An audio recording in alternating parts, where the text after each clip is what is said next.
Happy week 150. Coming at you from my car this week because, well, I got some stuff going on today and I could not be in the office. But week 150 is another milestone that I'm really excited about.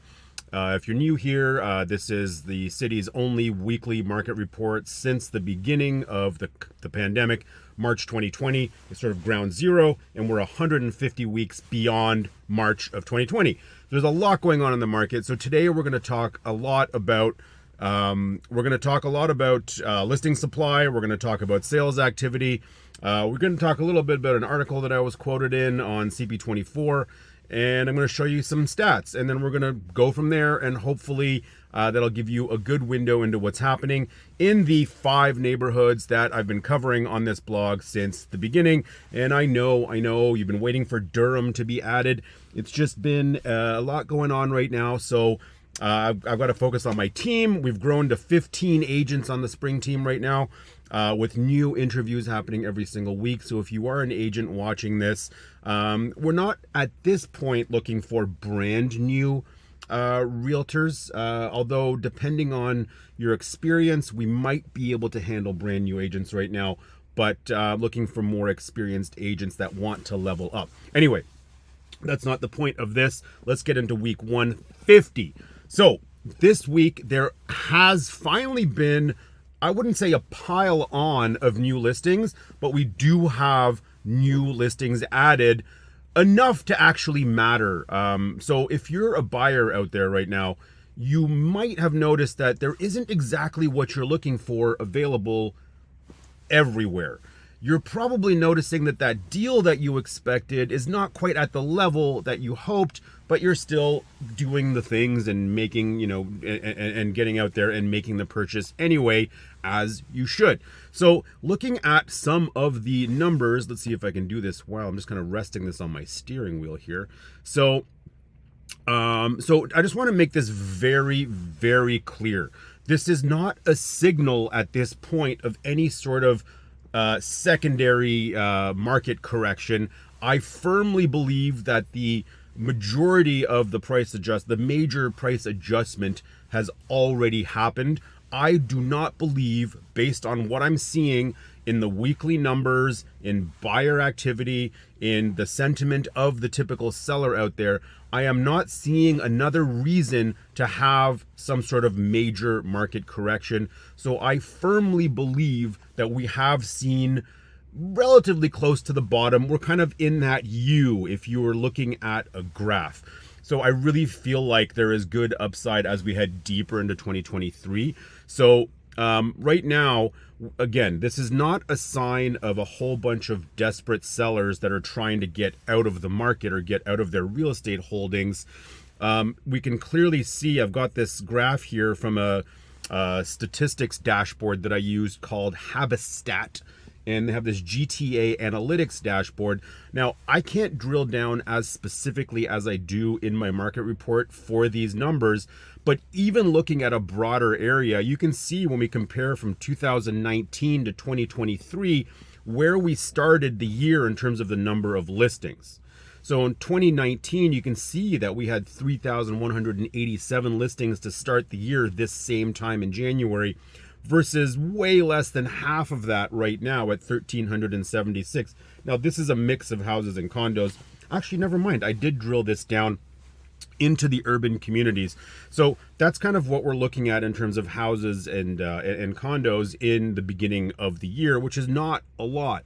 But breaking that down more specifically, we did have, looking here, a pretty big bump in the number of active condo listings and about 50 to 60 new houses added to the market.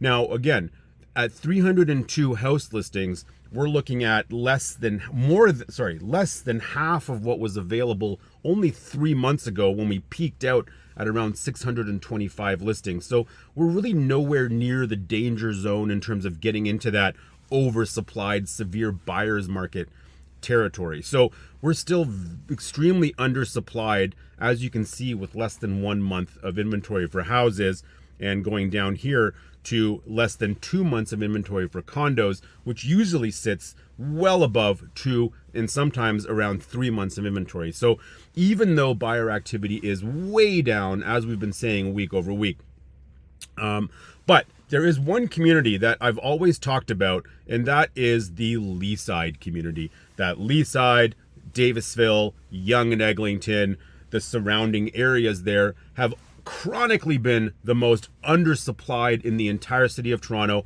and the values of those homes have been the most protected in the entire city of Toronto. There, as well as Birchcliff a little bit. But Leaside seems to be that area that people buy, stay, and hold. It's constantly undersupplied. Like, to only have, in this scenario here, where are we here? In Leaside, to only have, where are we? Urban North, Leaside, 28 houses for sale in Leaside, Davisville, Yonge and Eglinton, that like massive area, like that's a severe undersupply issue. And right now, the homes that are selling there are not your fully turnkey, like awesome, fully renovated move-in homes for 1.6. These are like land value, entry level, haven't been touched since like the 80s kind of homes that are selling for that price. If you want that kind of newly renovated, larger lot type of option, it's a minimum of $3 million up to $4 million right now, which will probably cross that $4 million threshold as we head into 2024, because like Leaside is the neighborhood that I'd like to have my family eventually fully settle in. It's where I started my life at Besborough Public School, went to Leaside High School there. I was one of those kids that was bussed in from Flemington Park. So it would really mean a lot to me as like one huge full circle moment if I could settle my family in the Leaside area. And that's the plan over the next 2 to 3 years, is to get our family there and situated. And there are a lot of people that feel the exact same way. Now, like Leaside used to be a neighborhood that was very popular amongst like local Canadians, like long-term residents, second, third generation type Canadians that have just been there. But now we're seeing a lot of attention from people that are coming to the country with a little bit more money than your typical immigrant family would have, like the wealthier side of things. They're the people that are now paying attention to Leaside. So there is a different type of demographic there now. There's a different buyer pool there now, very different than what it was when I was younger. So the neighborhood is changing. It's becoming a little bit more diverse. The schools are changing. The schools are, obviously, there were incredible schools in Leaside. They're just getting better. But the diversity is really important that Leaside is experiencing, and it's got that great little village feel still. So I'm a huge fan of Leaside as like a long-term, very little fluctuation in prices there, and you can get some great homes right now for under $4 million. I know it's a big number, but you know, Leaside is a phenomenal area. What else are we talking about here? I had an article on CB24 this past week that I think was sort of a generally optimistic article. There are a ton of people out there that are talking about getting out of their pre-construction deals, and that's something that the media will focus on a lot right now, because those are the people that are the most at risk of not being able to close on their properties. So we're not really talking about the resale market right now as like a danger or a risk at this point. Anybody that bought real estate 2021 and 2022 is probably feeling a little bit of a pinch right now, but anybody that bought real estate during that time is also likely locked into a fixed mortgage product or a variable mortgage that doesn't have adjustable payments, or the ones that do have adjustable payments are feeling more of a pinch. But those people are not likely ones that need to be selling right now, even though their property values may not match what they paid for them. But the people that are probably in the most trouble right now are those that bought pre-construction condos and hoped to flip them for a profit and had no intention of closing on those properties. That is probably the worst strategy for purchasing pre-construction. You should never be buying pre-construction condos and planning to not close on it, because the market, as we're seeing right now, may not be in your favor when you go to do that. Pre-construction agents have been very lucky for the past 10 years. They've been able to sell pre-construction units and then sometimes flip them for a profit ahead of closing, and the market has worked out for them. It's always funny when I hear agents say, look how much money I made my client. I love that kind of, confidence, but you didn't really make your client that money. But what you probably did at the beginning was hopefully convince them that this was a great long-term investment, and they got lucky by being able to sell it in advance. But there are so many hands in your pocket when you assign from the CRA, there's HST, there's capital gains, there might even be business tax. There are so many taxes on money that shouldn't even be taxed, in my opinion. Like when you're receiving the deposit money back that you've given to the developer, there's HST taxed on that as well. So assignments rarely make any sense, but those are the people right now that are going to be in trouble. Now, remember last week we talked about how there was a Globe and Mail article that said there are 32,000 condos coming online, meaning available for occupancy in 2023 during this calendar year. But we also remember what I said there is that's just based on the initial launch information. So it's not actually that there are that many condos going to be available in 2023 for occupancy, because if that was the case, that would be a pretty substantial amount of condos where you don't have anywhere near that usually. A lot of these condos had projected dates of 2023 occupancies, but they've been pushed out various years, months, whatever it is. So we don't really have that many condos coming online. But we are getting calls actively every single day from people that want to get out of their purchases, not necessarily because they can't close on them, but because they are scared about what's happening with the market, and they're probably going to have to close on an asset that paid more for than it's technically worth today. But I would encourage those people to follow through on those purchases. The bank appraisals might be an issue, and we've talked about this before. Like, let's say I buy a place for $1 million, a few months ago, and I go to close on it today. The bank appraises at $950.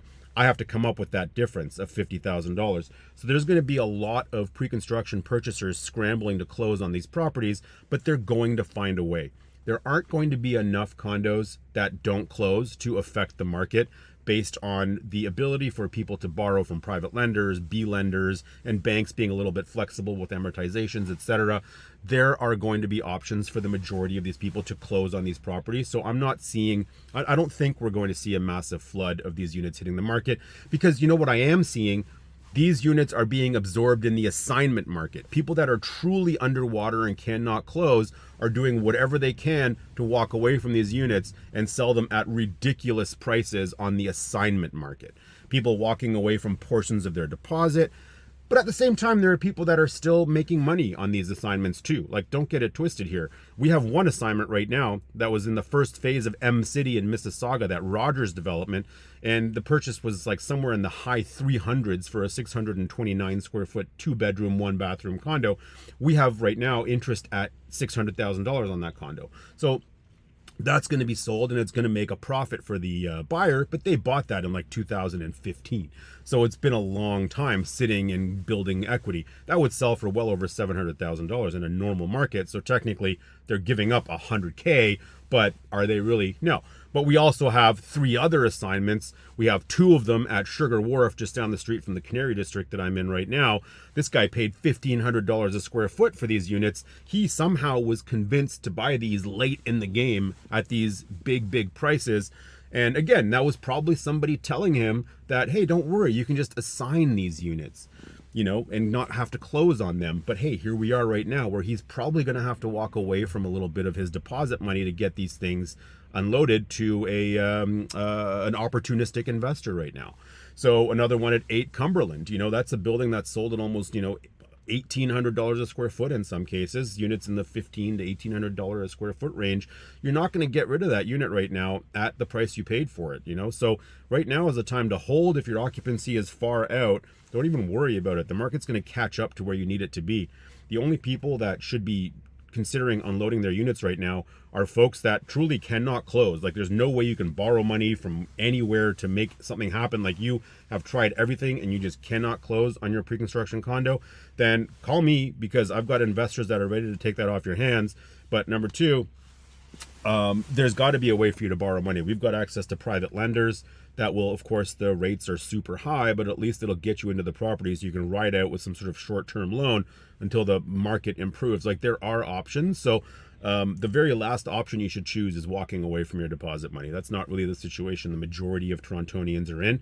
And if it will happen, it will be reported on. You will read articles about it, but it is not the state of the market as a whole. And hopefully you take some comfort in that. So anyway, that's all I've got for you this week. Week 151 should be an interesting one. We're going to keep an eye on supply and see if we have another week of this type of add-on. I don't suspect we will, but if we do, that still won't be signaling anything, because if you've been following this blog for long enough, you know that it takes 3 weeks of a specific trend, something to be happening, to be considered a trend. So we are done. Have a great week, and I will see you soon.